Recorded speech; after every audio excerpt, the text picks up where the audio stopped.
আবেশ, আবেশ, আবেশ। এই আবেশ খেতে মন চাইলে যেতে হতো আমাদের মিরপুরে। তো সেই আবেশ যে আমাদের এত কাছে চলে আসবে চিন্তাও করি নাই। আবেশ চলে আসছে আমাদের বনশ্রীতে। এখন তো মানে কি আর বলবো, খুশিতে আত্মহারা। তো আমরা জানতাম না যে আবেশ বনশ্রীতে আসছে। ৩ দিনের দিন চলে গিয়েছিলাম জেনে আবেশে। তো এটা বনশ্রী চলে আসার পরে আমি যে মহা খুশি, জামাইকে বলেছি আবেশেই খাবো। তো আসসালামু আলাইকুম, কেমন আছেন সবাই? আশা রাখছি আলহামদুলিল্লাহ অনেক ভালো আছেন। আমিও আপনাদের দয়ায় ভালো আছি। আবেশে চলে গিয়েছি আমি, আমার হাসবেন্ড, আমার ননদ, ননদের জামাই, ভাগ্না সবাইকে নিয়ে রাতের বেলায়। তো আমরা গিয়েছিলাম 10:30টার পরে। গিয়ে ভাবলাম নতুন আসছে কি না কি অবস্থা। তো আসলে দেখা গেল যে এতটা ভিড় ছিল আর তাদেরও সুন্দর করে করছে। তো এখানে রুমালি রুটি, তারপরে শাহি পরোটা, এভারেজ অনেক আইটেমের পরোটা হয়, কাবাব হয় অনেক মজার মজার। তারপরে হচ্ছে যে এখানে রুমালি রুটিটা তৈরি হচ্ছে আমি দেখতেছিলাম। তো প্রথমেই তো দেখেছেন কি কি আস্ত খাসি থেকে শুরু করে এবারে সব কিছু এখানে হয়। মজার গরুর মাংস হয়। তো কি কি আছে, তো এই তো চায়ের জন্য দুধটাকে তারা সুন্দর করে জাল করে রাখে। রুমালি রুটি তৈরি করার পরে আমি আবার ফার্স্টে থেকে একটু একটু ভিতরে ঢুকে ঢুকে সব কিছু দেখতেছি তাদের কাবাব আইটেমগুলা।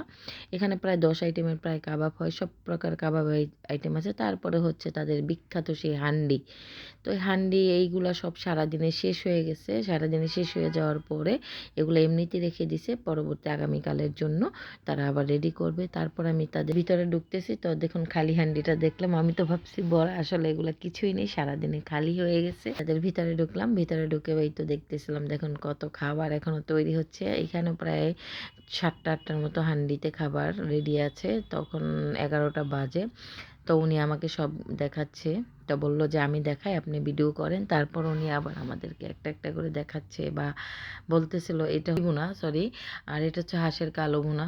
অনেক লোভনীয়, শেষ হয়ে প্রায় শেষের পথে, কারণ যেহেতু 11টা বাজে। তারপরে হচ্ছে এটা আরেকটা ভুনা, এটা হচ্ছে কাচ্চি। তো এখানে সব প্রকার রেডি, শেষের পর্যায়ে যে খাবার আছে আমরা আবার ভিডিও করতেছি, ওনারা দেখাচ্ছে। দেখুন নাড়া দিয়ে দিয়ে কি পরিমাণ ধোঁয়া উঠতেছিল। আমরা তো খাবো ভাবতেছি যে মেনু আর দেখার দরকার নাই, মুখেই বলে দেব, কারণ আমি তাদের রান্নাঘর থেকে দেখে এসেছি কি কি খাবার আছে। তারপর সব কিছু ভিডিও করে নিয়ে আমরা আস্তে ধীরে চলে যাব। আমাদেরকে ডাকতেছে। কতটা গ্রেভি একদম, এটা একদম এই হাঁড়িতেই রান্না হয় এই কয়লার তাপে তাপে। আসলে আবেশের এইটাই একটা বিশেষত্ব। তো এই বিশেষত্বর কারণেই আবেশটা এখন এত দূর এগিয়ে যেতেছি না, বা আমি কোনো না, আমার কাছে আমি আরেকবার মিরপুরে খেয়েছিলাম, তখনও ভালো লেগেছিল। তারপর যেহেতু আমাদের বনশ্রীতে এখন খুব কাছে, তাই আবার তো মহা খুশি যখন ইচ্ছা খেতে মন চাবে। তারপর চলে আসলাম, তাদের মিষ্টি আইটেমগুলো মোটামুটি বেশ ভালো। দই আছে, সব প্রকার মিষ্টি আছে, ক্ষীর আছে এভারেজ মিলে। তারপরে এই জায়গাগুলোও অনেক বড় করে করেছে একদম মেন রোডের সাথে। এটা হচ্ছে মেন রোডের। আমি আবার মেনু দেখতেছিলাম, কি আর মেনু দেখবো, জামাই আর ভাই তো বসে আছে খাবার। আমি বলেছি যে আমি ভাত খাবো রাতের বেলায় এই হান্ডি মাংসটা দিয়ে। তো তারা আবার অর্ডার করতেছিল, আমি আবার ভাত খাবো। আমি বলছি যে না আমি ভাত। তারপর আবার তাদের মোরগ পোলাওটা বেশ লোভনীয় ছিল। আস্ত একটা লেগ পিস প্লাস একটা ডিম দেয়, এই গ্রেভিটা দেয়। আর আমার ভাত চলে আসছে। আর ভাতের মধ্যে আর আমার জামাই নিয়েছে স্পেশাল যে তাদের শাহি পরোটাটা। আর ননদের জামাই নিচে রুমালি রুটি, কারণ আমরা বলেছিলাম আমরা এক একজন এক একটা খাবো। তো ওই তো আমার বিফটা চলে আসছে, হান্ডি বিফটা। আর আমি হচ্ছে, আমাকে জিজ্ঞেস করেছিলাম, বলছি যে না আমি ডাল নিব না, আমি এটাই খাবো। তো যাই হোক, এই তো দুইটাই চলে আসছে। একটার মধ্যে একটা হাড্ডি পড়েছিল, এটা আবার আমার জামাই চেঞ্জ করে নিয়েছে, কারণ উনি তো অন্যরকমভাবে খাবার খায়। তো যাই হোক, আমি আমারটা দিয়ে বিসমিল্লাহ বলে শুরু করলাম। তো আমার জামাই আবার নিয়ে রেশমি কাবাব নিয়েছে। তো আমি আবার একটা মাংস তুলে আগে টেস্ট করতেছিলাম। তো বিসমিল্লাহ বলে তুলে নিচ্ছি, একটু ঝোল নিয়ে আমি একটু খাবো। তারপর তারা তো সালাডটা আনতে একটু দেরি হয়েছিল, আমি মাখায় নিচ্ছি। তো আমি আবার খাচ্ছি বিসমিল্লাহ বলে। আমার জামাইয়ের সেই রেশমি কাবাবটা চলে আসছে, বললো যেন মজা।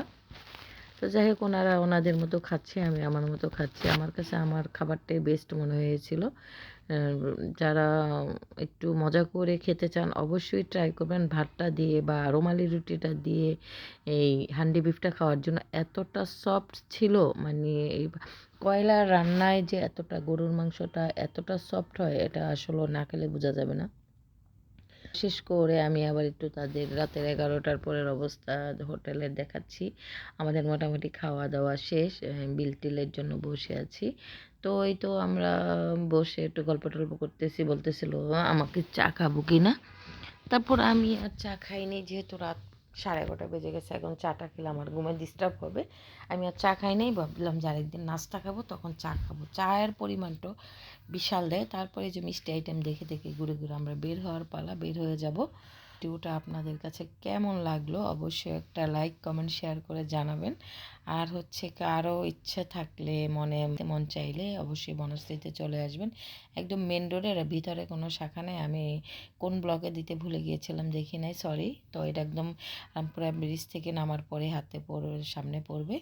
তো কেক স্টোরের সাথে এটা একটা ঠিকানা দিয়ে দিলাম। তো তাদের চা তৈরি হচ্ছে এত রাত, তারপরে দেখুন কত চা তৈরি হচ্ছে, এর জন্য বানাইতেছে। আমি আবার একটু চাটা দেখতেছিলাম, খুব ঘন গরুর দুধের চা। তারপরে আস্তে আস্তে মুরগিগুলো রেডি করতেছে পরের দিনে খাবারের জন্য, যেহেতু 12টা বেজে গেছে তাদের পরের দিনের আইটেম তৈরি। অনেক আইটেমের মাছ আছে এখানে। এই যে আস্ত খাসিটা জিজ্ঞেস করেছে দাম কত, বললো 18,000 না কত বললো সামথিং। এটা তারা তৈরি করে দেয়। অনেক বিয়েবাড়ি খাবার আইটেমগুলো তারা এখন এখান থেকে কাস্টমাইজ করে নেওয়া যায়। যাই হোক, তো আমি আজকে ভিডিওটা তুলে ধরলাম। মিষ্টি আইটেমটা 2 আইটেমের খাবার আছে জর্দা। তো কেমন লাগলো অবশ্যই একটা কমেন্ট করে জানাবেন। ভালো থাকবেন সবাই, তো দোয়া করবেন। আল্লাহ হাফেজ। আগামী ব্লগ দেখার আমন্ত্রণ জানিয়ে আমার ব্লগটা আজকে শেষ করছি। আল্লাহ হাফিজ, আসসালামু আলাইকুম।